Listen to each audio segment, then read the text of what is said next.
I got it. And I'd like to call the our 16th HHS committee meeting to order. A physical quorum is not present, so under 70 of Open Meetings Act, members can participate virtually. The requisite officers are present at the regular meeting location. Online and in-person public comment has been provided for, and we do have all protocols in the room.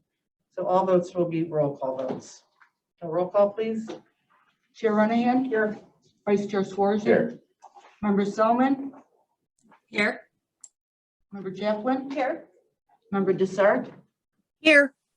And Member LaPlante? Here. Right, thank you. Do we have any public comment? No public comment. As far as chairman's remarks, I'd just like to show appreciation to Mary Keating, your hard work working with IDA to, begin this rental assistance program. We're going to have a kickoff in April, and I'm sure we'll be hearing much more. And we'll also be hearing from her on, as she updates the spreadsheet with all the money that will be flowing through the county to help our residents through the $1.9 trillion American Rescue Plan proposed allocations. With that, I'll ask for a motion to approve the minutes of the HHS meeting on March 2nd. So moved. Second, Chaplin. Comments, corrections, additions?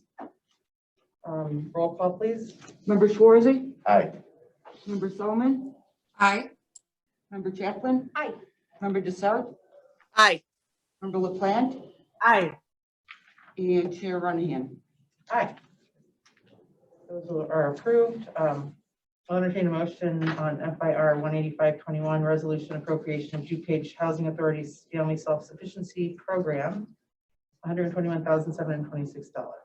So move, Chaplin. Second. Do we have any questions or comments on this item? Roll call, please. Member Chaplin? Aye. Member Desart? Aye. Member LaPlante? Aye. Member Swarzy? Aye. Member Selman? Aye. Chair Runahan? Aye, that's approved. I'll entertain a motion on HHSP 5221, contract purchase ordered with Optimum Management Resources for technical assistance and consultation for the homeless continuum of care, not to exceed $30,625.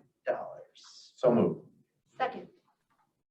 Questions or comments? I was just gonna, I had a question for Mary on this, just to explain to me what the continuum of care is. So I just thought it might be worthwhile for us new members to hear. Sure. So HUD requires that communities that are seeking funds for services for individuals experiencing homelessness or at risk of homelessness organize into what's called a homeless continuum of care. It's an organization that sort of looks at community needs, prioritizes those needs, and works together to develop a coordinated, consolidated application for funding from HUD. The county, since the inception of the Continuum of Care program, has served as the lead agency of the continuum. I should mention the continuum funds don't actually flow to the county, but we serve as the convener of the Continuum of Care. So we take the lead on getting the consolidated application together. It's a national competitive process, so it's really important to have a very, very strong application because it impacts it impacts the amount of funds coming back to your community. So, and HUD, as they are known to do, from year to year, changes some of the national priorities or some of the actions they would like to see communities take.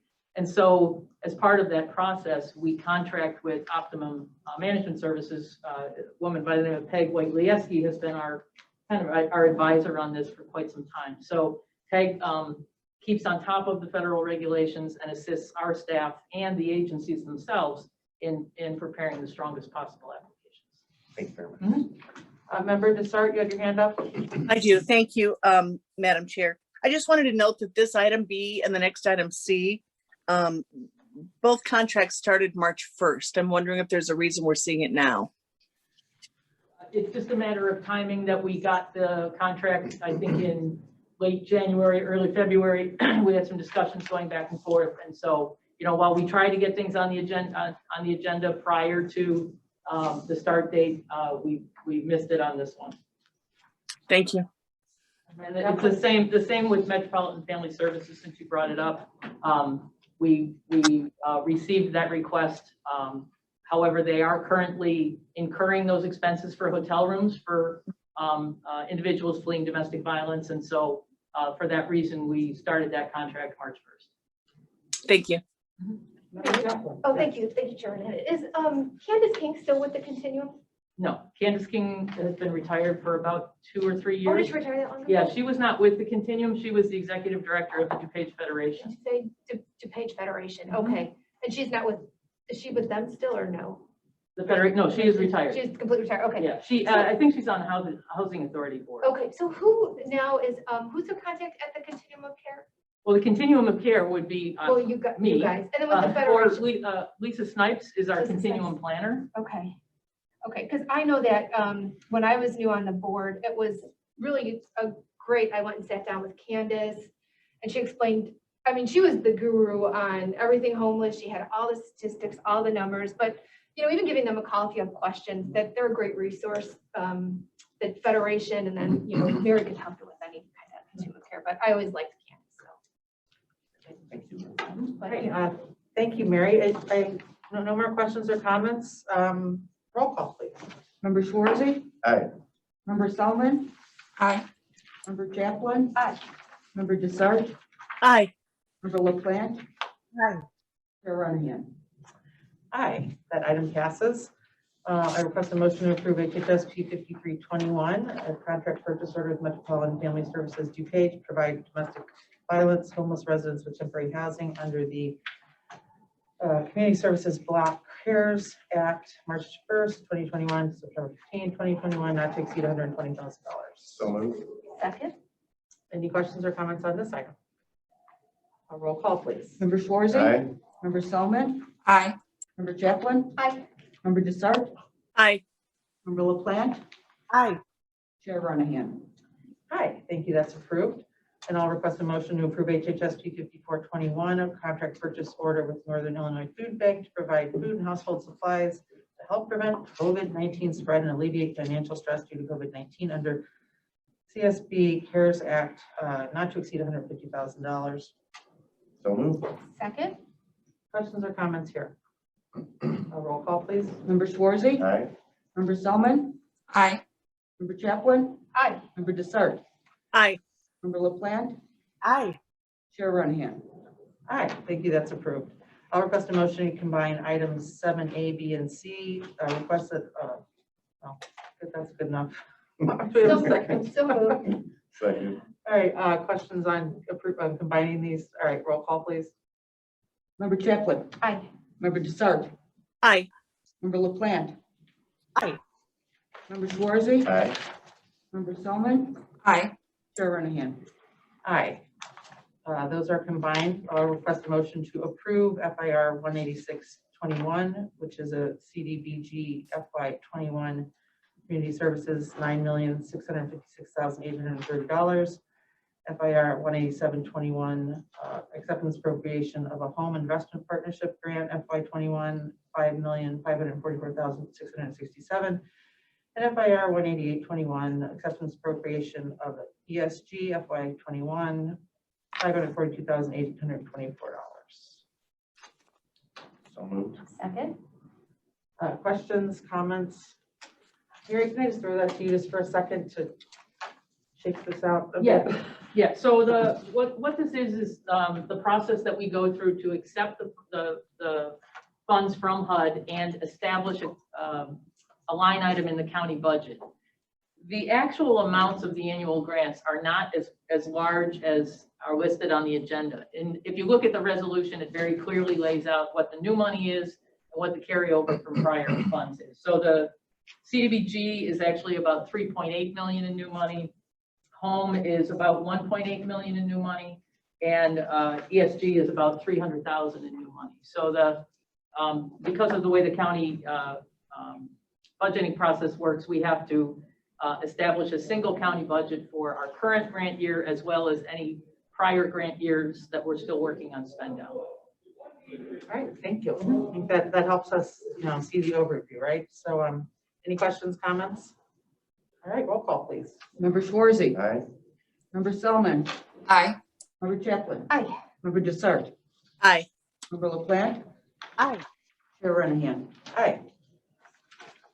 Also approved, I request a motion to combine items 8A, B, C, and D contracts for supplemental staffing at the care center dated April 10th, 2021 through April 9th, 2022. So moved. Second, Any questions on combining those? Roll call, please. Member Swarzy. Aye. Member Solomon. Aye. Member Chaplin. aye. Member Desart. Aye. Member LaPlante. Chair Renahan.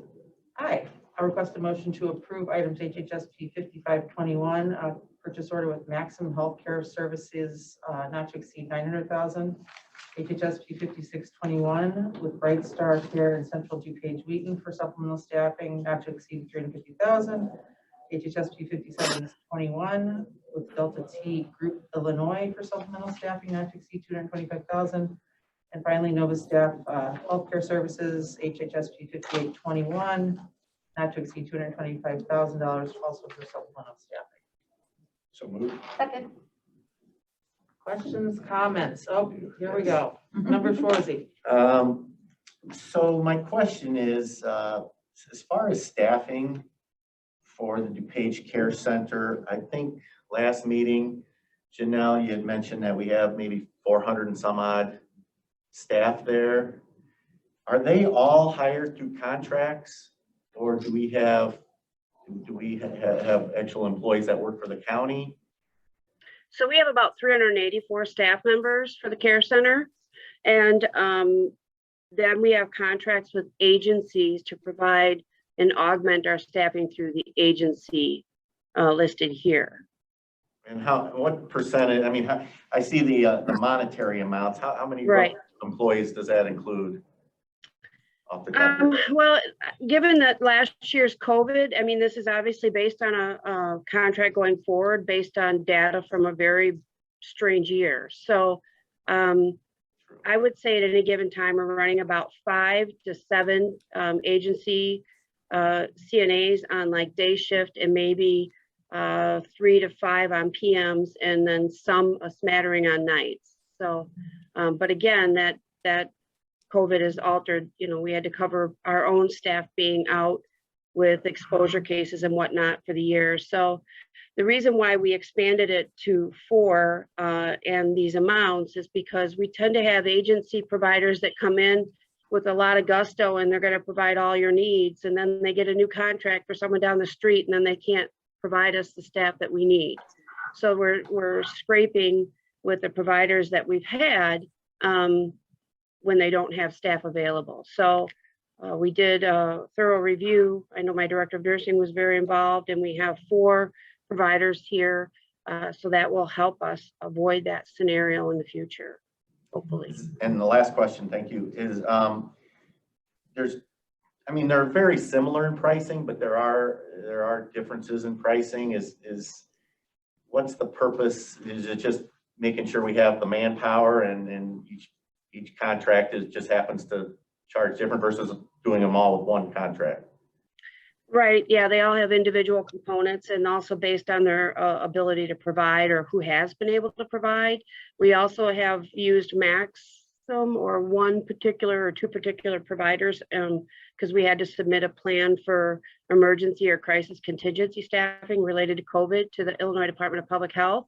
And so those providers were listed as our crisis providers at that point. So now that we have 4, we can branch out and utilize more under that category, but that's why those prices probably vary under that Maxim contract. Thank you very much. Thank you. Thank you. Member Desart.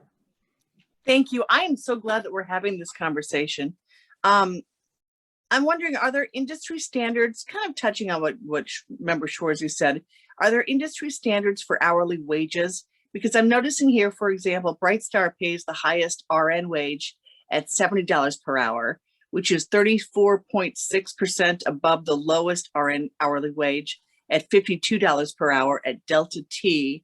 Maxim pays the highest CNA rate at $37 per hour, while Delta T pays the lowest at $28 per hour. Maxim CNAs receive 32% more than their Delta T colleagues. And at Bright Star and Delta T, the LPNs and the RNs don't even enjoy the weekend rates, the higher rates that the other companies seem to enjoy. It just seems like there's inequity there, and it has to cause unnecessary upset or stress for the individuals working at the care center. So I'm wondering, the bigger question is there a way that our care center could set a consistent rate for everybody across the board and negotiate with all of the supplemental suppliers, the staffing contractors, and say, this is our rate that we're paying? So there's not that inconsistency and inequitability. We really, through the county bid process, they provided their bids. So again, I don't know if Christine is on, I know Annabelle is not on. They were the ones that were directly involved in this whole project, which was extensive. But we really leave it up to those providers. If we divulge a particular rate, then maybe we're going to be paying people higher than what they would have bid at. So I think from the fair bid process, we really try not to define what that is. It's just so inequitable that there could be a 34, almost 35% difference in what one person makes than another person makes. And if they talk to, they don't, remember, they don't work for us. These are contract agency. We put a call out for an open position and they fill it. So the relationship is between them and their employee. They are not our employee in this scenario. Thank you. Any other questions? Member Selman? Thank you, Chairwoman Renahan. Do any of these 4 companies guarantee anything about retention? Because I know that's been sort of an issue. So if they hire a bunch of people and those people don't return the next week, do they pay a penalty for that failure of a hire? Or so I would very much echo Member Dessart's comments. I think that there seems to be a minimum standard that we need to set with these contracts. I very much agree that the salaries and benefits should be equitable because employees talk, they're going to figure out so-and-so's making $8 more an hour than they are, and you'll have staff leave for that. Unfortunately, these contracts were $1.7 million worth of staffing, and we've had the same staffing issues over and over and over again. So I'm going to be a no vote on these. I just don't think I don't think we've thought this out well enough. I would very much support, as Member Dessart mentioned, some sort of standard of salaries so that we can make sure we're being equitable in our staff. Because I wholly understand that we're hiring through contractors, but we are responsible for how those people are treated in our building. And so I think they're not being treated equitably under these contracts. Just keep in mind, we're not hiring them. Right, you're not hiring. I don't know if anyone is here from procurement that would like to speak to the process. Member Chaplin? Okay, so my understanding, this is like an employment agency. Right. And when I worked at my company, I did a little HR. So we had used temp agencies or what were some of them? I can't remember the names, but these agencies that brought in employees for us. And each agency had a different rate for what they were paying those people. Those people go to those agencies and work for them. They're like contract employees. So, you know, you go to ABC employment agency and they tell you this is the rate that they're going to pay. You can go to XYZ and they're going to pay this, then you're going to go work at this place. So you do have some of that different salaries, but also if people leave, it takes a great burden off the county having to do unemployment or terminating and things like that. So for these jobs that rotate in and out, and I'm going to use my former employment as an example, in one department, manufacturing, you had a lot of people rotating in and out. So it was more cost efficient for us to go through these agencies because then when they left, we didn't have to do all the paperwork processing for the unemployment and for leaving and things like that. So it really isn't, the convalescent centers, we're hiring them, but we're not really their employer. All of their things are going through that agency. So they know very well that their agency is paying them, not necessarily the county. So, and some of those differences are too, you'll see that one agency is going to make $15 an hour off one of those employees and one is going to make $12 off because that's why that price is so it's a lot different than hiring them. And that's my understanding of how these agencies work. Member Selman, you were in line next.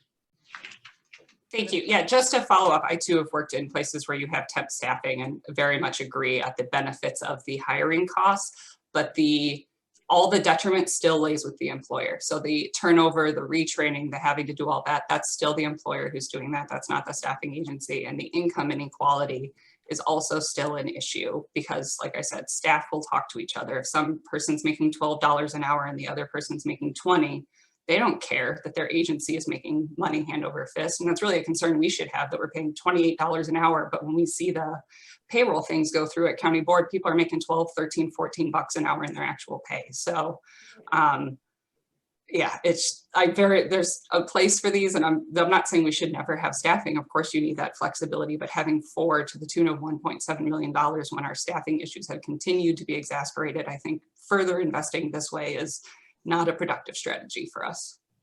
Member Schwarzy. Janelle, these contracts, they guarantee us to have employees show up at the care center, correct? Well, can I comment? I mean, I think I'll shed a little bit of light on it. So we have open positions and we're required a minimum staffing requirements based on our regulations. If we don't have the staff internally to fill those shifts, yes, these agencies are here to augment that and help us meet our criteria. Without them, there are many shifts where we would fall below and we would have other significant issues. We are not accountable to their overtime, or excuse me, that we are not accountable to their turnover. That is all their turnover. These agencies are required for training their staff. They all have the appropriate training. We do brief training when they come to us on specifics to the care center, but all of that orientation is done at those agency offices. So they are the employer, they're responsible for the turnover. We do have repeat agency staff that do come, and we have some that are periodic. So they help augment. We are not their employer. In the industry, it's very well known, if you work for an agency, you're gonna make more money, but the agency makes a lot more than what's listed here. I mean, that's not what the CNA is taking home. And That's what we're paying the agency. So yes, an agency staff member does make more as a rule than anyone that we would employ here. But again, you're working for an agency. You have no commitment to a schedule or benefits. Those people choose those roles for a reason. They maybe work another position, but then they can set their schedule. They can say, I work as a full-time nurse at the hospital, but I want to pick up a shift here and there when I choose. It's not a mandated schedule. It's like an a la carte. They're the employer, the turnover's on them, and they're responsible for that training. And then we do, like I said, a brief training for any new CNA that comes here to the care center. Janelle, just to confirm though, if we sign these contracts and we need 4 people per shift or per day or whatever it is, they have to provide us with those people regardless of, so they don't. I mean, in this right now in the industry, the agencies can't even provide our needs. So there's been many times over the last, since I've been here, where shifts have been less than optimal staffing. I'm not going to say short, but less than optimal staffing because we can't get our staff, any staff to come for overtime. We can't get any staff through the agency. So the industry is very, very challenged for staffing. It's been a little better for us over the last probably 8 months. We've had to use probably less agency, but nonetheless, it's an industry issue. Okay, and then last comment. Supply and demand issue. Last comment, I want to stress that I do think I'm on board with Member Selman and Member Dessart, that our employees, not these contracts, but our employees, their salaries and their benefits and things need to be addressed. As far as the contract is concerned, I'm happy with the contract and I think you need to help, and I think it would be a mistake not to vote for these items.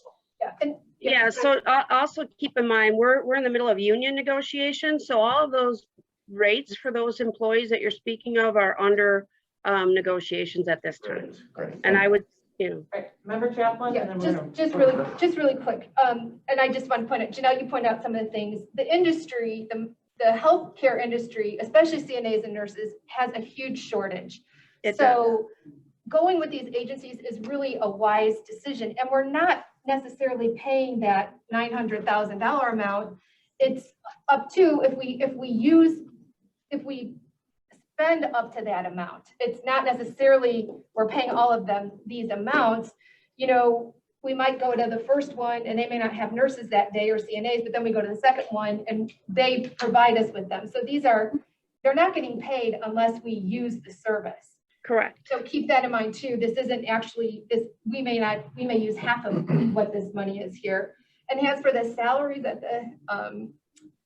the convalescent center, that's part of going to be on us with our budgeting.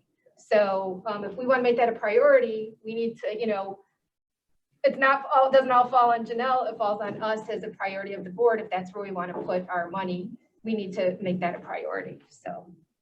And in reference to that, and I mean, there's a lot going on with the bargaining right now and a lot of information that I've shared with our attorney, also with Nick and Cheryl. They know exactly what strategy we've put forth to try and have those funds for the negotiations. So there's been a lot of effort, and I just don't know what dialogue can occur at this venue, but certainly more will be shared with my meeting with Julie and Member Schwarzy here in April. Yeah, I mean, I think we all know recruitment and retention, this is an issue in this area. These are hard jobs. These are laborious jobs. It's hard to keep people on. I think we need to be, you know, pay attention to that. I'll let Member Dessart have one more comment and then we're going to vote. Thank you. I just wanted to say that, you know, if I'm a CNA and you're a CNA and we sit down at lunch, it's going to come out that one of us is making 35% more than the other person.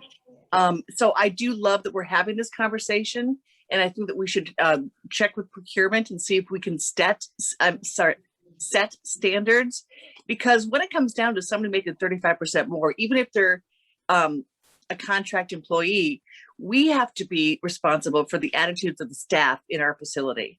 So I like this conversation. I hope this conversation continues. I will be voting for this contract today because though it's not perfect, it's what we have.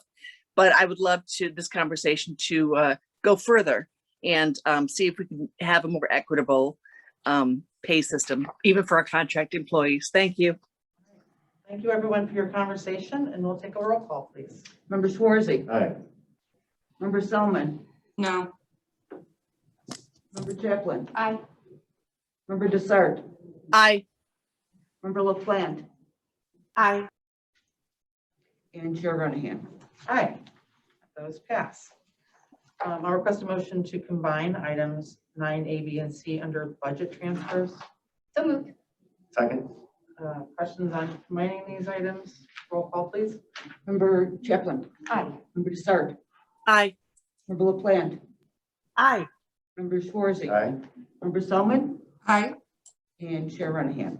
Aye, I'll request a motion to approve budget transfers for the HUD Continuum of Care grants, $3,438 for the Aging Case Coordination Unit, $32,410, and also for the Aging Case Coordination Unit, $77,129.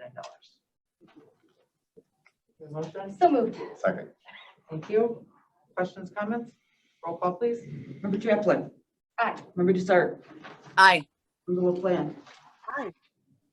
Member Schwarzy, Aye. Member Selman, Aye. Chair Renahan. Aye, those are approved. I'll take a motion to receive and place on file informational item GPN 2321 Family Self-Sufficiency Program with HUD Community Services, $121,726. So moved. Second. Questions, comments? Roll call, please. Member Schwarzy, Aye. Member Selman, Aye. Member Chaplin, Aye. Member Dessart, Aye. Member LaPlante, Aye. Chair Renahan. Aye. Those will be received and placed on file. Residency waivers? No. No. Janelle, DuPage Care Center update. Are you still there? I am. Okay. I'll start with our numbers. We're still at 88 residents and 109 staff since April of last year. Our last positive resident was January 17th, which was almost 60 days ago, which is great news. Our last positive staff member was on 3/5, but there was no exposure or positivity in our residents following that positive case. We have one unit under quarantine just as a precaution related to that one case. Let's see. The positive staff member from 3/5 was wearing the PPE, the KN95 and the shield. So we feel that that's what protected any residents from any exposure based on our rounds of testing. That is shown to be true. We've had an additional 20+ staff that have asked for vaccination following the 5 vaccine clinics we've held here. So we've been able to work with the health department to get those individuals vaccinated. That's still a ongoing coordinated effort in addition to some residents that were here under the short stay status. Let's see, so we are about at 80% with those 20 once they complete their vaccine, their 2-dose or 2-step vaccine. Remember, we were at 73 point something, so that number continues to climb, and we continue to promote that, the vaccine status. We've had a lot of information come through from from CMS and IDPH on reopening and what that indoor or outdoor visitation might look like for our residents. The CMS guidance is very optimistic. It eliminates all this tier and phase and very complex algorithm of getting a loved one to be able to see their family member. It's much more simplistic. So we're optimistic once we get that broken down into very straightforward guidance from IDPH. We will be implementing that soon, hopefully. We already have made plans with bones of what our structure would look like for indoor visitation. We are aware of some other county facilities that were a little further along in their outbreak status and did a reopening, and they said it was absolute chaos. And they were very, very concerned about the outcome now for the next 2 weeks based on the number of people that came in the building and the process that they had. So we will continue to be very structured and methodical in protecting our residents, but at the same time, trying to get them with their loved ones as soon as possible. That is our primary goal. Thank you. Member Dessart. Thank you, Madam Chair. So for the new board members, I want to let you know that Janelle and her staff were so incredibly creative to allow their care residents to see their family, and they purchased some pods to be used. Some pods. We saw pictures of them. So Janelle, my question is, are you planning to implement the pods again this spring as the weather's warming up? We'll use whatever we need to, but we also have we received some patio heaters. And then we were able to do it in under our portico and establish all that. So they're covered and they're warm. So we've continued to expand our approach to the situation. But yes, if we have an imminent rain or snow event, then the pods would still be effective, yes. That was so creative, Janelle. Just bravo to you. The mental health of our residents, you know, seeing their family just brings so much joy. So you guys have done a wonderful job. Oh, they're not there yet. That's our goal. It's very difficult. Think about spending the time that they've spent in their rooms for that long of time thank you. Thank you, Janelle. I gotta say, I've seen some of that Willy Wonka and the crazy stuff on the walls over at the care center, and it looks like a lot of fun. You know, and then it helps out, right? Right. All right. Member Little Plants. Thank you for everything that you're doing. That is just wonderful. And I do understand how unbelievably hard this has had to have been on all of these residents being in their rooms like that. It breaks my heart.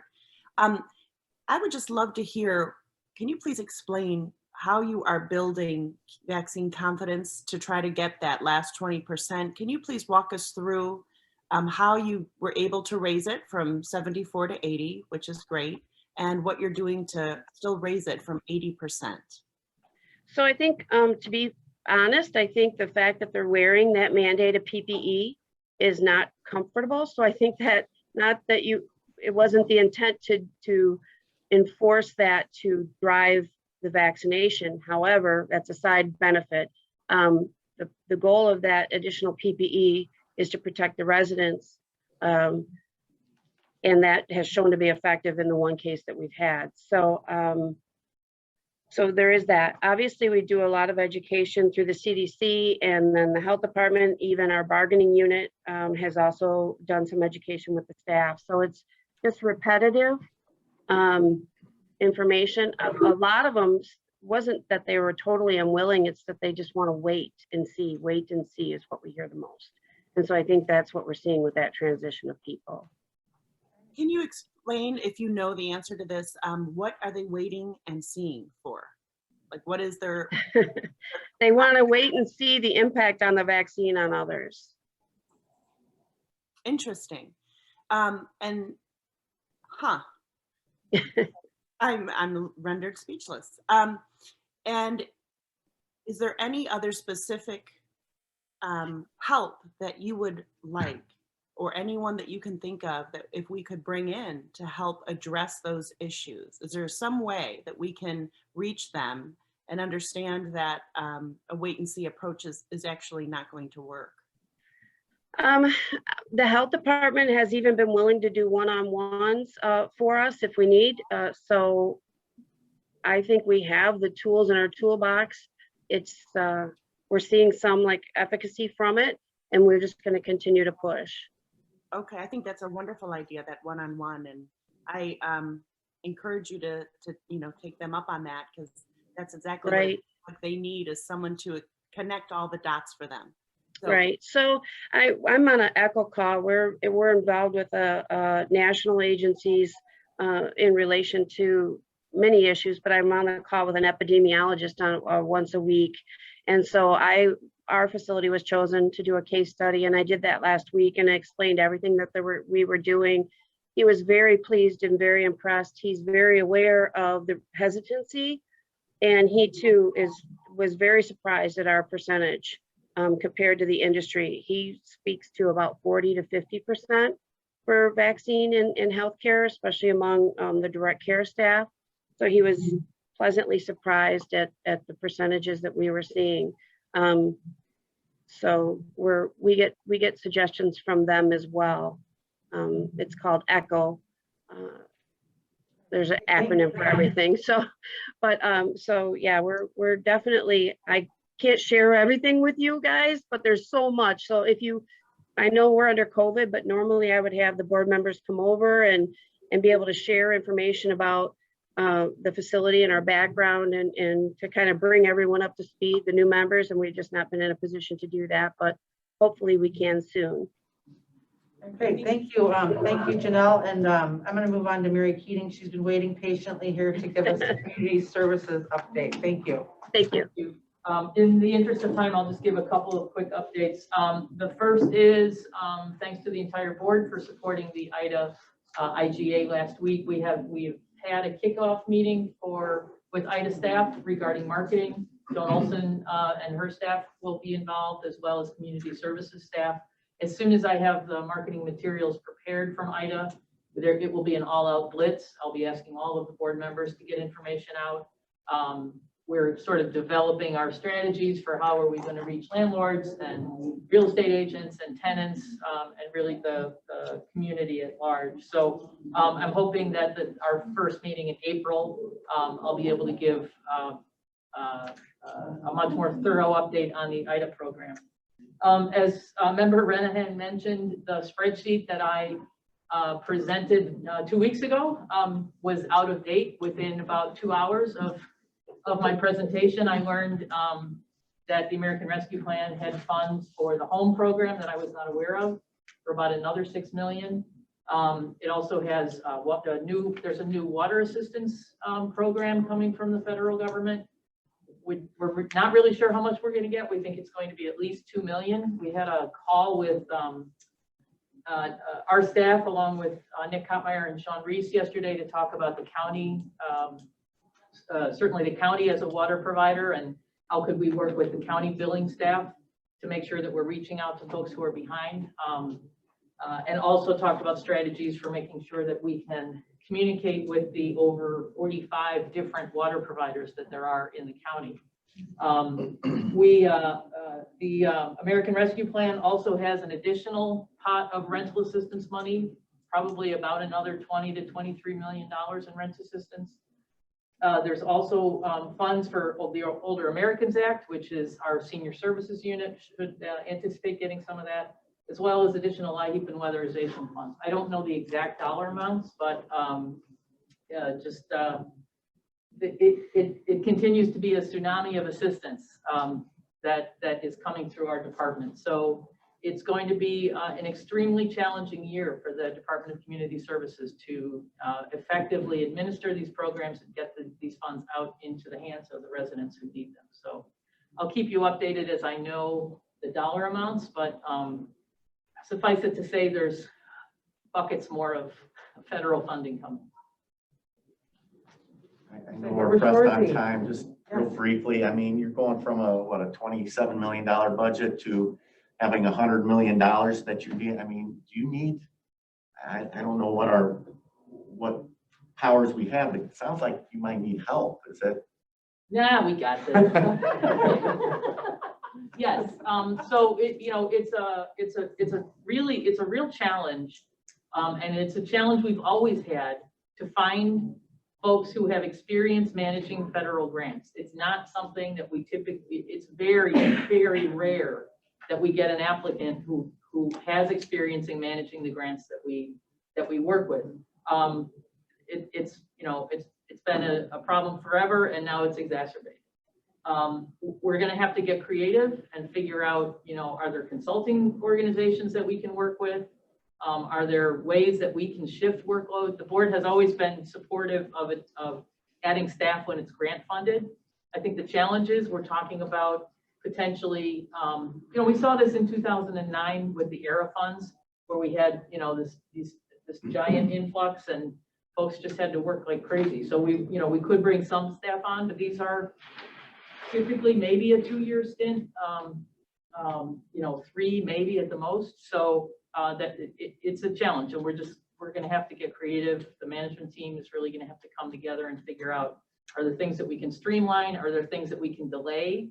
That might be our best strategy for some things, like, hey, a few things might have to go on the back burner so that we can prioritize these funds. But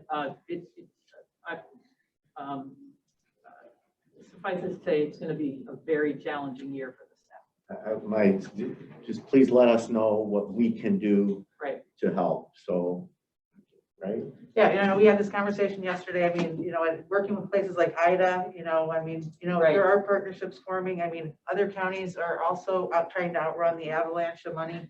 Right. Mary is here, and absolutely, you have our support. I mean, thank you. Yeah, I think the IDA strategy is absolutely the way to go, because we're going to have, so many other pots in the fire that, having a partner who's got the infrastructure and the experience to handle this, one very large source of funding, I think, is absolutely the best strategy. So thank you.